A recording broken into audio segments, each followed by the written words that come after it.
Avez-vous déjà eu l'impression que vous n'avez pas assez de temps ? Que le temps devient insaisissable et ne fait que filer parmi vos doigts ? J'ai envie de vous dire, moi aussi. Le temps est vraiment important dans la vie d'investisseur, pour ne pas dire vraiment le bien le plus précieux de l'investisseur. Par contre, c'est pas forcément comme on le pense. Bonjour, c'est Cryptolyse, bienvenue dans le podcast de la psychologie de l'investisseur. Et aujourd'hui, on va parler de temps et on va parler d'argent et du temps par rapport à l'investissement et la place des réseaux sociaux dans la notion du temps et de l'attention. On nous dit souvent que le temps c'est de l'argent. Alors, c'est quelque chose que vous avez certainement entendu, répété ou entendu et qu'on vous a répété. On nous fait croire vraiment que le temps est forcément lié à l'argent et que notre temps est de l'argent. Alors c'est quelque chose qui est ancré vraiment en nous très jeunes et beaucoup dans la société francophone que l'on a à travers notre éducation, à travers l'école, à travers le travail, à travers la forme de travail qu'est le salariat et par la représentation culturelle qu'on a de tout ça. Mais je vous le répète, le temps est votre bien le plus précieux. Et donc du coup, quel est son prix ? Alors le salariat est souvent la représentation de l'échange du temps contre l'argent, et donc combien vaut votre temps ? C'est une question que vous devez vous poser, et même aller plus loin, posez-vous la question, est-ce que vous pouvez vous faire rembourser du temps que vous avez dépensé, que ce soit dans une action, dans une relation, dans quelque chose à proprement parler ? Est-ce que vous avez cette capacité ? Quand on a cette sensation de sentir le temps filer entre nos doigts, sans pouvoir rien faire, on se sent vraiment étrange. On a limite une peur de pas y arriver, une peur incontrôlable, car on se rend compte justement que le temps est en aucun cas contrôlable. Alors je vais vous raconter une anecdote qui a quelques semaines d'ailleurs, pas plus.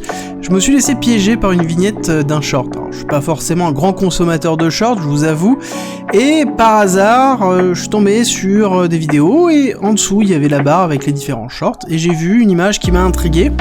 Du coup j'ai cliqué, et puis 30 secondes après, le short était terminé, j'ai relevé la tête.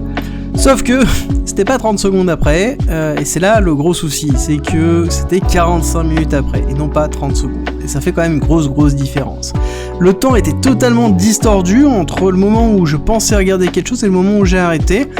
Et le pire dans tout ça, c'est que je n'avais pas regardé qu'une vidéo, mais plusieurs, et que j'étais incapable de me souvenir vraiment des vidéos que j'avais regardées, même pas 10% de ce que j'avais vu.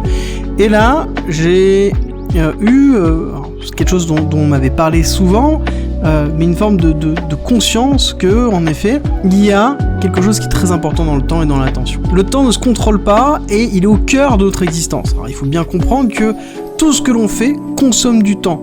Votre temps, mon temps, tout a un prix exactement que votre attention. Et c'est une des raisons des sociétés comme YouTube, comme TikTok ou comme Meta à travers par exemple Instagram.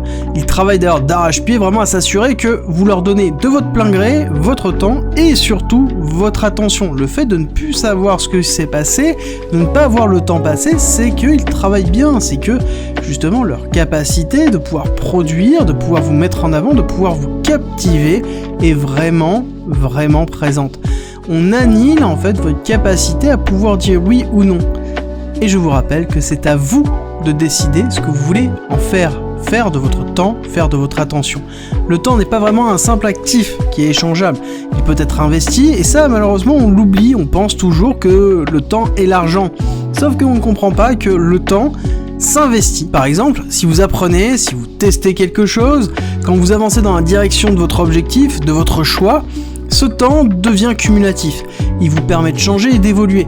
Le temps dessus n'est plus un simple acteur d'échange, mais devient vraiment l'engrais de votre croissance. Chaque leçon, chaque relation, chaque information que vous allez avoir, chaque podcast que vous allez écouter et auquel vous allez décider de dédier votre attention, va s'ajouter à tout ce que vous avez déjà vu et va vous faire grandir. Et même ces notions de connaissance que vous allez récupérer vont augmenter avec le temps. Parce que plus vous allez avoir de connaissances, plus vous allez savoir de choses, plus vous avez donné votre temps de la bonne façon et consommé votre attention de la bonne façon, plus vous allez être en conscience de ce que vous faites et en conscience de ce qu'il vous faut pour avancer. Et donc, plus vous avez conscience, plus vous êtes capable de le faire intelligemment et de pouvoir progresser. Donc, le temps se cumule, ne disparaît pas, contrairement à ce qu'on nous dit. On ne l'échange pas contre de l'argent, sauf dans certains cas, et c'est à vous de choisir ces certains cas. C'est clairement l'investissement en vous-même qui est le plus important, et c'est à vous d'orienter justement ce temps dans cette direction. Si vous voulez grandir dans l'investissement, le trading, la blockchain et la crypto par exemple, j'ai mis en place une formation complète, totalement finançable à travers un partenaire légalisé en France. Tout est en commentaire en description si ça vous intéresse, pour justement utiliser votre temps dans cette direction si jamais c'est votre objectif. Pour revenir sur les réseaux sociaux, parce que je pense que c'est vraiment très important. C'est certainement une des plus belles inventions de ces dernières années. Alors je vous dis que c'est certainement mauvais quand vous comprenez le début de la vidéo, mais c'est faux. Vraiment faux.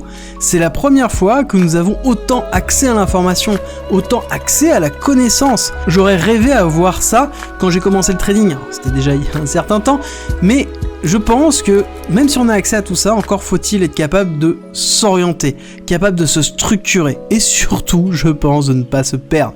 Avec l'expérience que j'ai eue, j'ai bien compris que l'importance de ne pas se perdre est vraiment déterminante.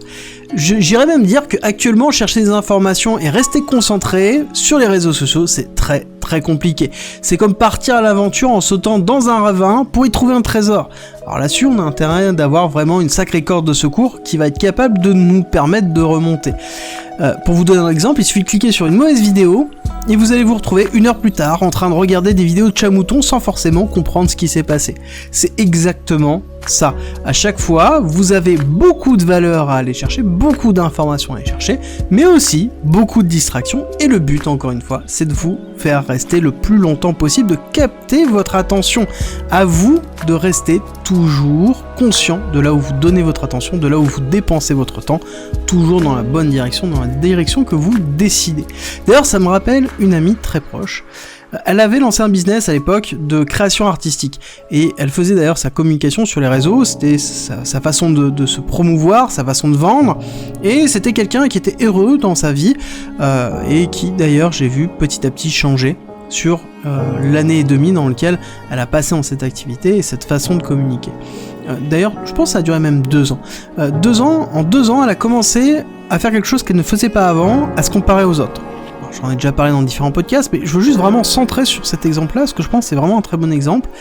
Elle a commencé à se comparer à une vie idéalisée qui a été projetée sur les réseaux, à cette notion de réussite facile, de vie palpitante, de vie de rêve. Et forcément, en comparaison, c'est compliqué quand on a une vie d'entrepreneur acharnée, et chose qu'elle l'était, elle était vraiment acharnée dans ce qu'elle aimait faire, dans ce qu'elle voulait vraiment réussir, et elle voulait se donner les moyens de réussir, mais elle a commencé à se remettre en question, et à se poser vraiment des questions sur la comparaison qu'elle a d'elle-même, de ce qu'elle fait, et de ce qui est projeté, de ce que les autres lui renvoient. Et elle a commencé à prendre de moins en moins de plaisir à faire ce qu'elle aimait avant, pour en arriver à ne plus faire ce qu'elle aimait, presque plus. Et du coup à passer de plus en plus de temps sur les réseaux, à idéaliser une vie qui n'existait pas. Et ça c'est vraiment un des pièges, je pense, où il faut vraiment faire attention. On a une vision de la facilité, on a une vision de quelque chose qui n'est pas forcément la réalité. À nous d'en prendre conscience et de se protéger et même de prendre du recul par rapport à ça. Cet ami, il lui a fallu énormément de temps en fait pour revenir, et surtout je pense que c'était le fait de passer à 2 doigts du dépôt de bilan qui lui a fait réaliser que c'était peut-être pas la bonne solution de rester dans cette schématique là et qu'il fallait à un moment donné évoluer, et chose qu'elle a fait, ça a été compliqué mais ça a mis du temps, et à travers ce temps, à partir du moment où elle était utilisée de la bonne façon, elle a réussi à pouvoir sortir de ça et à construire plutôt une marque qui fonctionne même très bien maintenant, mais ça a été quand même très compliqué et je pense qu'elle a été marquée par ce qui s'est passé, marquée par elle-même, la représentation qu'elle avait d'elle-même, elle qui était si sûre d'elle, elle qui était forte par rapport à sa représentation, et son ego montrait qu'elle a été incapable de résister par rapport à ça, et c'est pour ça qu'il faut toujours faire très attention, encore une fois, au temps et à votre attention.